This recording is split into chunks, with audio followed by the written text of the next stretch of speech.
আসসালামু আলাইকুম বন্ধুরা, কেমন আছেন? আশা করি আল্লাহর রহমতে ভালো আছেন। আমিও আল্লাহর রহমতে আপনাদের দোয়ায় অনেক বেশি ভালো আছি। তো আজকে আমার এক বন্ধু আমাকে একটি অঙ্ক করে দেওয়ার জন্য অনুরোধ করেছেন। তো আজকে তার অনুরোধে আমি সেই অঙ্কটি সমাধান করার চেষ্টা করব।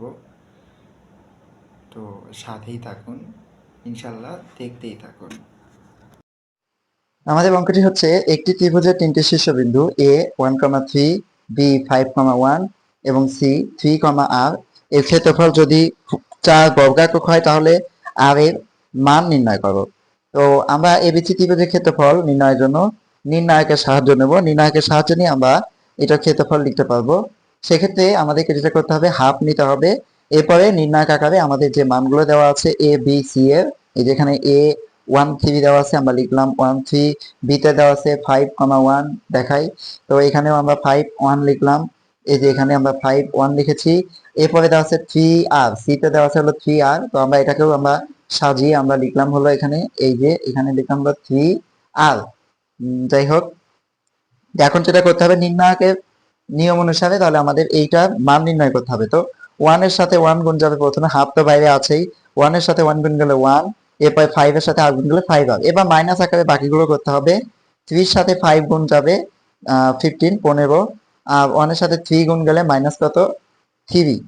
আশা করি বুঝতে পেরেছেন। এবার এগুলোকে যোগ বিয়োগ করে মানটি বসিয়ে দিতে হবে। তো চলুন যোগ বিয়োগ করে মান বসানো যাক। তাহলে এখানে কত কত হচ্ছে দেখেন।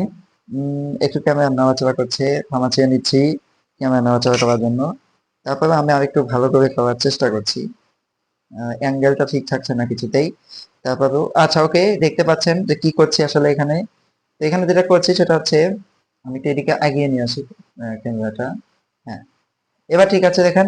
হাফ, এখানে আমাদের যেটা করতে হবে, এখানে -15 -3, তার মানে -18 18, আর এখানে হচ্ছে +1। সেক্ষেত্রে হচ্ছে এইদিকে হচ্ছে হলো 5 আরটাকে যদি আমরা আগে লিখি, আর এখানে থাকবে হলো -17। এই হচ্ছে আমাদের হলো ত্রিভুজের ক্ষেত্রফল। এটা আমরা পেয়ে গেলাম ত্রিভুজের ক্ষেত্রফল। এখন ত্রিভুজের ক্ষেত্রফল এখানে আমাদের মান উল্লেখ করে দেওয়া আছে। ত্রিভুজের ক্ষেত্রফল 4 বর্গ একক। তাহলে আমরা যেটা করতে পারি, আমরা লিখতে পারি যে প্রশ্ন মতে,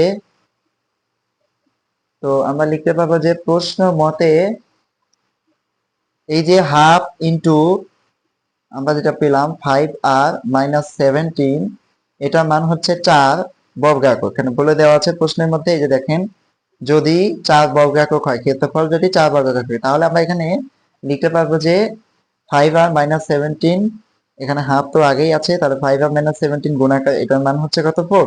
এবার আমরা এই হাফটাকে ওই পাশে পার করে দিতে পারবো। 5r-17 হাফটাকে যদি আমরা এই পাশে পার করে দিই, তাহলে এটার উত্তর হবে, দেখেন হাফ আছে, তাহলে ওই পাশে পার করে দিলে 4 দুগুণ 8। এবার আমাদের 5r এর মান লাগবে, এই যে 8 আছে এখানে, আর এই যে 17, 17টা হয়ে যাবে হলো প্লাস হয়ে যাবে। ঠিক আছে, +17 হয়ে গেল। এবার আসেন আর এর মান আমরা বের করবো। 5r এর মান 17 আর 8 যোগ করলে 25 হবে, বোঝাই যাচ্ছে এটা। এবার আমাদের দরকার হচ্ছে, এটা কি দেখতে পাচ্ছেন? হ্যাঁ, আশা করি দেখতে পাচ্ছেন। দেখেন, এখানে হলো 5r সমান 8 + 17 অর্থাৎ 25। এরপরে হচ্ছে আমাদের কি দরকার, আর এর মান দরকার। এখানে 25 নিচে 5 দিয়ে ভাগ হয়ে যাবে, অতএব আমাদের আর এর মান আসবে হলো 5। এবার আপনি চাইলে এটাকে শুদ্ধি পরীক্ষা করেও দেখতে পারেন যে আর এর মান 5 বসিয়ে আসলে হয় কিনা। তো আশা করি অঙ্কটি বুঝতে পেরেছেন। তাহলে আমাদের এখানে একটি ত্রিভুজের শীর্ষবিন্দু A13, B51, C3r দেওয়া আছে, ক্ষেত্রফল 4 বর্গাকার হয়, আর এর মান নির্ণয় করতে বলা হয়েছে। তার আমরা আর এর মান এখানে নির্ণয় করে দেখালাম। আর এর মান আমরা বের করলাম কত, আর এর মান এখান থেকে আমরা বের করলাম হচ্ছে r = 5। আশা করি বুঝতে পেরেছেন। এতক্ষণ সাথে থাকার জন্য অসংখ্য ধন্যবাদ। দেখা হবে পরবর্তী কোনো অঙ্কে, পরবর্তী কোনো ভিডিওতে। সে পর্যন্ত সুস্থ থাকবেন, ভালো থাকবেন, এবং আমার এই পেজটির, এই অ্যাকাউন্টটির সাথেই থাকবেন। আল্লাহ